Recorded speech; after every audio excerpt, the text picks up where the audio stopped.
NEET के बारे में हर कोई बता दे रहा है, हाँ नीट करना है, नीट करना है, लेकिन नीट के साथ और भी ऑप्शंस होने चाहिए। और ऑप्शंस क्या हैं? अगर हम मैथ्स वालों की बात करें तो उनके पास बहुत ढेर सारे ऑप्शंस होते हैं जो सबको पता होता है, लेकिन मैथ्स के साथ साथ हमें बायो वाले बच्चों के ऊपर भी ध्यान देना है। अगर मैं बायो से पढ़ रखा हूं और उसके बाद नीट के साथ मैं किसी और चीज में कंपटीशन पे जाना चाहता हूं तो किस पे जा सकता हूं? तो इसी सारे सवाल के जवाब लेकर के बेटा मैं आज इस वीडियो के अंदर आपके साथ आया हूं। मैं कृष्णा सर लेकर के आ चुका हूं एक ऐसा रामबाण वीडियो बेटा जिसके अंदर आपको ये पता चले कि नीट के साथ साथ हम और क्या कर सकते हैं जिससे हमारा करियर बहुत बेहतर हो जाए। ऐसे कोर्सेज बताऊंगा बेटा जिनकी फीस तो बहुत कम होगी, लेकिन उससे जो आउटपुट आने वाला है, उससे जो हमारी नौकरी लगने वाली है, गवर्नमेंट जॉब लगने वाली है, जो उससे हमारी सैलरी आने वाली है, वो केवल लैक्स में नहीं बल्कि सीआर्स में भी आ सकती है। तो चलो भाई देखते हैं, बिना समय खराब किए शुरू करते हैं आज का हम अपना ये एपिसोड। Here we go. चलिए, तो सबसे पहले बेटा हम एलिजिबिलिटी जान लेते हैं। एलिजिबिलिटी का मतलब क्या होता है कि कौन कौन वो बच्चे हैं जो इन एग्जाम्स में बैठ सकते हैं, इन एग्जाम्स के फॉर्म भर सकते हैं। तो उनमें अगर हम बात करें बेटा तो सबसे पहले हमारे सामने निकल करके आती है एलिजिबिलिटी, और इसमें सबसे पहले आपकी एज मैंने यहां पर मेंशन कर दी है कि आप कितने वर्ष के होने चाहिए इन एग्जाम्स को देने के लिए। तो अगर बेटा आप जानना चाहते हो तो यहां पर ध्यान से देखिए कि you must be at least 17 years, कम से कम आपको 17 वर्ष का होना जरूरी है। कब तक? दिसंबर 31 2026। जी हां, यानी 2026 की दिसंबर 31 तक आपको हर हाल में 17 वर्ष का होना है, जो भी मैं आगे बताने वाला हूं। तो ठीक है भाई, एक हमें यह समझ में आया कि हमें 17 वर्ष का कब तक में हो जाना है? दिसंबर 31 2026 तक में जो बच्चे 17 वर्ष के हो जाएंगे वो इन फॉर्म्स को फिल कर सकते हैं। ठीक है, एजुकेशन की अगर हम बात करें तो एजुकेशन आपको पता है 12th, साथ क्या है पीसीबी यानी फिजिक्स केमिस्ट्री और बायोलॉजी आपके कोर्स के अंदर आपके सब्जेक्ट्स होने चाहिए 12th में। और साथ में अगर आपने बायोटेक्नोलॉजी एज कोर सब्जेक्ट रखा है तब भी आप इन एग्जाम्स को भर सकते हैं। ठीक है भाई, minimum percentage requirements, minimum percentage कम से कम कितने परसेंट आपके होने चाहिए? जैसे नीट में थोड़ा सा ज्यादा मांगता है, लेकिन ये जो कोर्स है ना बेटा जो अभी मैं आपको बताने वाला हूं इसमें थोड़ा सा कम भी रहेंगे तो चल जाएगा, कोई दिक्कत नहीं है। अगर आप जनरल या फिर ईडब्ल्यूएस सर्टिफिकेट के साथ इस एग्जाम को देने वाले हैं बेटा तो यहां पर जनरल कैटेगरी के लिए कम से कम 50% होने चाहिए। कहां पर? फिजिक्स केमिस्ट्री और बायोलॉजी के अंदर। अगर आप एससी एसटी या ओबीसी कैटेगरी से बिलोंग करते हैं तो आपके एटलीस्ट 40% आपके होने ही चाहिए। पीडब्ल्यूडी कैटेगरी के लोग 45% कैरी करना चाहिए आपके रिजल्ट में, तभी आप इन एग्जाम्स को दे सकते हैं। चलिए आगे बढ़ते हैं भाई। अच्छा, अब इसमें सबसे पहले तो आती है क्या? नीट एग्जाम, जिसके बारे में लगभग आप सभी बायोलॉजी वाले बच्चों को पता होगा कि कब एग्जाम्स होते हैं, कैसे होते हैं, क्या सिलेबस होता है, सारी चीजें आपको मालूम होगी। तो इसके ऊपर बहुत डिटेल में चर्चा हम नहीं करेंगे, आगे बढ़ेंगे। आज का जो हमारा काम है आपको समझाने का उसके ऊपर। तो बेटा सबसे पहले देखिए यहां पे क्या आता है, national entrance screening test, screening, ठीक है, टेस्ट 2026। अब यहां पे बेटा फॉर्म रिलीज, यानी फॉर्म की टाइम क्या है भैया? फरवरी से लेकर के 9 मई तक, फेब टू 9 मई 2026 तक इसका बेटा फॉर्म आप फिल कर सकते हैं। एग्जाम डेट की अगर हम बात करें तो जून के लास्ट वीक में, जी हां जून के लास्ट वीक में, कब? 2026 के जून के लास्ट वीक में इसका एग्जाम यहां पे होने वाला है, कंडक्ट हो जाएगा।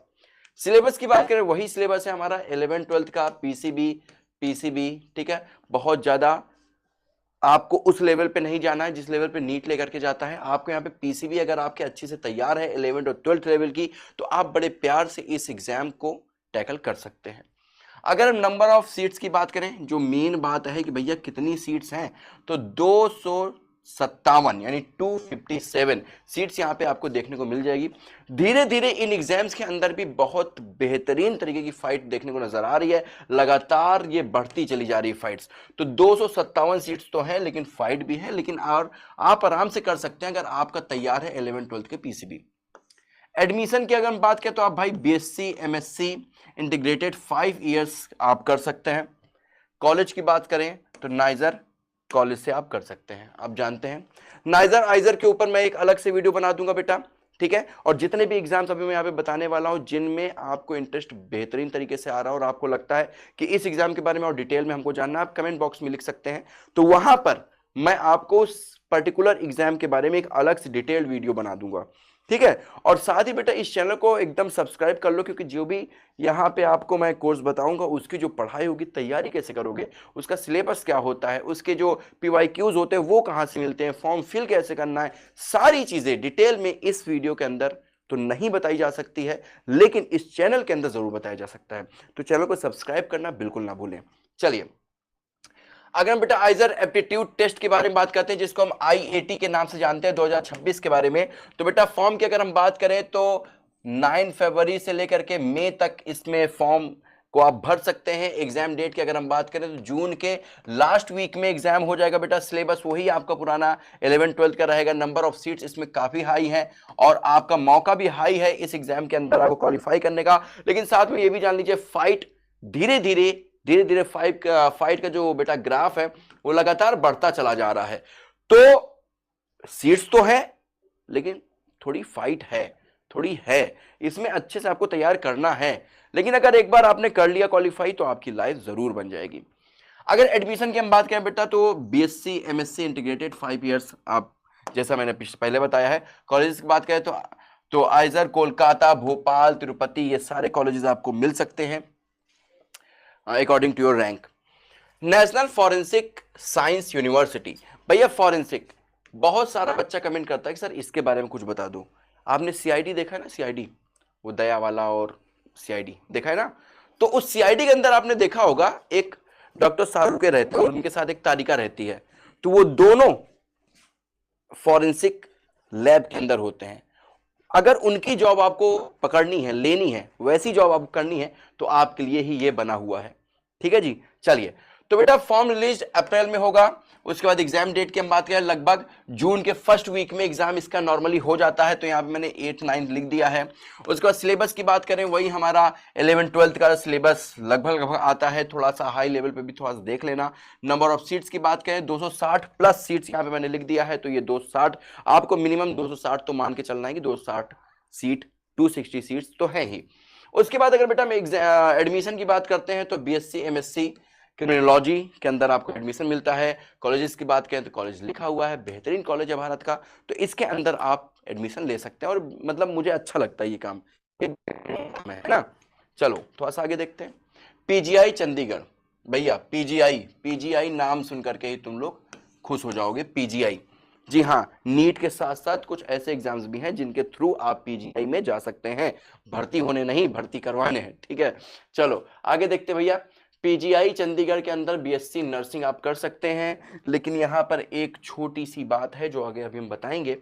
तो बेटा का फॉर्म की हम बात करें जून के फर्स्ट वीक में लगभग फॉर्म आ जाते हैं। एग्जाम डेट की अगर हम बात करते हैं तो जुलाई लास्ट वीक में लगभग इसका एग्जाम होता है, यानी फॉर्म के बाद आपके पास लगभग 1 महीने का या 1.5 से 2 महीने का समय होता है करने के लिए तैयारी। अगर हम इसके सिलेबस की बात करें तो 11-12 को वही जो सिलेबस जो मैंने अभी बताया डिस्कस किया, लगभग सारा का सारा 11-12 के सिलेबस से, लेकिन अच्छे से तैयारी करनी पड़ेगी। 11-12 के सिलेबस से मतलब ये नहीं बेटा कि बस 11-12 पढ़ लिया तो बस ठीक है सर जी हम तो पढ़ लिए पास हो गए, हो गया काम, नहीं, थोड़ी सी तैयारी करनी पड़ेगी, ठीक है। नंबर ऑफ सीट्स की बात करें थोड़ी सी कम है, लो है, 93 है। फाइट टफ है, लेकिन अगर एक बार आप वहां तक पहुंच गए लाइफ बनना तय है। स्कोप की बात करें, टोटल फीस, अच्छा एक गजब की बात देख लो भाई, टोटल फीस कितनी लगनी है, 835 रुपए पूरे, सिर्फ कितनी लगनी है, 835, 835, ठीक है जी लगनी है। और भैया एडमिशन कहाँ मिल रहा है, PGI में मिल रहा है, ये भी समझो, ठीक है जी।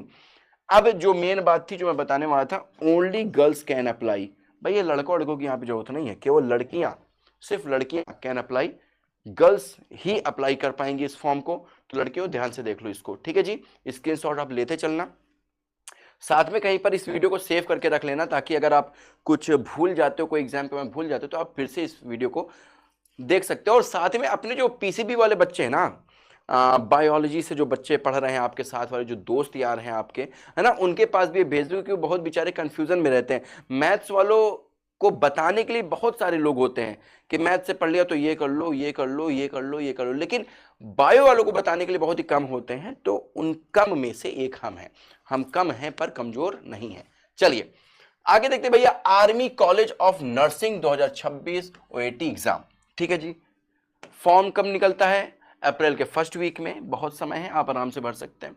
एग्जाम डेट जून के फर्स्ट वीक में लगभग हो जाता है। सिलेबस की अगर हम बात करें वही 11-12 की है। नंबर ऑफ सीट्स की बात करें, जलंधर कैंट के अंदर इसमें एडमिशन होता है। स्कोप की बात करें, army nursing officer through CDS exam, ये भी आप कर सकते हैं। ठीक है, इनका खुद का अपना एग्जाम होता है, इसको आप क्वालिफाई कर सकते हैं, इस पे आप बैठ सकते हैं। यहां पर भी वही बात आती है भैया कि केवल जो लड़कियां हैं ना, सिर्फ लड़कियां ही इसको अप्लाई कर सकती हैं। ठीक है, तो बॉयज यहां पर भी तुम्हारी दाल नहीं गलने वाली है, यहां पर भी तुमको एडमिशन नहीं मिलने वाला है। तो चलो आगे देखते हैं। एम्स बीएससी नर्सिंग की अगर हम बात करते हैं एंट्रेंस एग्जाम 2026 की, तो बेटा एम्स के अंदर, हाँ जी, एम्स के अंदर आपको लगता है सिर्फ नीट से जा सकते हैं, सिर्फ नीट से जा सकते हैं, तो आप बिल्कुल ही गलत हैं, बिल्कुल आप गलत हैं। ठीक है, ऑप्शन मैं आपको बता रहा हूं, AIIMS BSc nursing entrance exam इसका अलग से होता है, नीट के थ्रू नहीं। भैया फॉर्म कब निकलता है? भैया निकलता है अप्रैल में, अप्रैल टू मई। ठीक है जी, उसके बाद एग्जाम डेट 28 जून, कैलेंडर इसका आ चुका है बाहर। अभी एग्जाम होगा नहीं होगा वो अलग चीज है, लेकिन सामने है। ठीक है, सिलेबस की अगर हम बात करें 11-12, लेकिन साथ में यहाँ पे बेटा हमें की पॉइंट ये है कि जीके भी पढ़नी होगी, जीके की तैयारी हमें करनी होगी। ठीक है जी, इसमें जीके आने वाला है, आप ये समझ सकते हो, लगभग नीट लेवल को थोड़ा सा देखना पड़ेगा। ठीक है, अच्छा अगर हम नंबर ऑफ सीट्स की बात करें, अच्छी सीट्स हैं, 1291 है ना, 1291 सीट्स हैं। स्कोप की बात करें तो आप स्कोप यहाँ पे देख सकते हैं भाई, भर भर करके स्कोप है। यहां पर भी बेटा ओनली गर्ल्स कैन अप्लाई, सिर्फ लड़कियां ही अप्लाई कर सकती हैं। ठीक है, आगे चलते हैं। AIIMS BSc paramedical entrance exam 2026 form release की बात करते हैं बेटा, फॉर्म कब तक आएगा? अप्रैल टू मई, अप्रैल टू। इसमें एक गजब की अच्छी बात है, वो अभी मैं आपको बता रहा हूं, दो अच्छी बात है एक्चुअली। ठीक है, फॉर्म रिलीज कब होता है भैया? अप्रैल टू मई। ठीक है, अगर हम बात करें एग्जाम डेट की 30 मई 2026। सिलेबस की बात करते हैं 11-12। एक गजब की बात सुन लो बेटा जी, इसमें पीसीएम चाहे पीसीबी दोनों बच्चे इसमें एंट्रेंस में बैठ सकते हैं। तो आपके कुछ पीसीएम वाले हैं उनको भी ये वीडियो भेज सकते हो, उनको बता देना कि इतने मिनट पे देख लेना, तुम्हारे काम की चीज है ना। तो पीसीएम वाले भी इसको अच्छे से एंट्रेंस दे सकते हैं, उसके पीसीएम वाले। उसके बाद बेटा अगर हम नंबर ऑफ सीट्स की बात करते हैं, नंबर ऑफ सीट्स हमारे पास यहाँ पे 680 है, 680 यानी 680 सीट्स हैं। उसके बाद स्कोप की बात करें, एम्स आप समझिए ना भैया, समझ रहे हो एम्स है ना। उसके बाद देखो भाई, दूसरी अच्छी बात यह है कि boys and girls both can apply, दोनों ही इसको अप्लाई कर सकते हैं, लड़की हो लड़का हो डजंट मैटर, पीसीएम है पीसीबी है डजंट मैटर, इसको दोनों लोग अप्लाई कर सकते हो, है ना। तो सबके पास शेयर कर देना, आगे देखते हैं। तो भाई आज हमने उन एग्जाम्स के बारे में जाना है जो नीट के सिवा भी हमें मेडिकल लाइन में एक अच्छी जगह, अच्छी सैलरी के साथ, अच्छे पैकेज के साथ दिला सकता है। और भगवान को या मेडिकल लाइन में जो होता है उसको भगवान माना जाता है ना। जो मेडिकल लाइन में होते हैं, जो डॉक्टर्स होते हैं, नर्सिंग्स होते हैं, तो इनको क्या माना जाता है? भगवान माना जाता है। तो बेटा आज का वीडियो हमारा ये कैसा लगा लिख करके जरूर कमेंट बताना। ये जो आज एग्जाम बताए, एक जरूरी बात सुन लो, जो एग्जाम्स बताए ये ऑल ओवर इंडिया का है। अगर आप किसी स्पेसिफिक स्टेट के एग्जाम्स के बारे में, मेडिकल एग्जाम्स के बारे में आप जानना चाहते हैं कि सर मैं यूपी से हूँ, सर मैं बिहार से हूँ, सर मैं पंजाब से हूँ, हरियाणा से हूँ, सर यहाँ के एग्जाम्स के बारे में आप बता दो कि यहाँ पे कौन कौन से एग्जाम्स आते हैं जो स्टेट वाले लेवल पे होते हैं, स्टेट वाले बच्चे भर सकते हैं, तो आप कमेंट करके बताना बेटा, उनके ऊपर भी मैं एक अलग से लेक्चर लेकर के आ जाऊंगा। ठीक है जी, और चैनल को सब्सक्राइब करना बिल्कुल मत भूलना, क्योंकि इसके अंदर, इस चैनल के अंदर इन सभी एग्जाम्स की तैयारियां भी हम लोग कराने वाले हैं। दोस्तों मिलते हैं अगले एपिसोड में, तब तक के लिए जय हिंद जय भारत।